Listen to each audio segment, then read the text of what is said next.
Today we're turning leftover chocolate cake into a quick and delicious no-bake dessert. This easy chocolate cake recipe is perfect for reducing waste and creating something delicious in just a few minutes. Start by taking your leftover chocolate cake from the previous recipe, or just use any chocolate sponge cake you already have. Place it into a bowl or directly onto a tray and gently break it down. Add around 4 to 5 tablespoons of cream and mix well.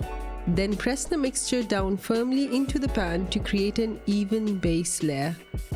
The cream helps soften and binds the cake, giving it a moist, fudgy texture. Once the base is set, spread a layer of whipping cream evenly on top. This adds a light, airy contrast to the rich chocolate base.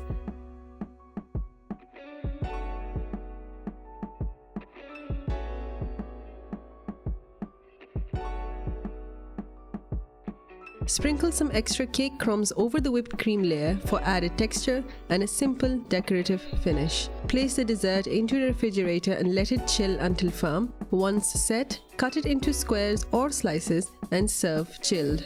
And there you have it, a quick, creamy chocolate dessert made from leftover cake, and it's perfect for satisfying your sweet cravings with zero waste. If you enjoyed this easy no-bake recipe, don't forget to like the video, subscribe for more creative dessert ideas, and share this with someone who loves chocolate.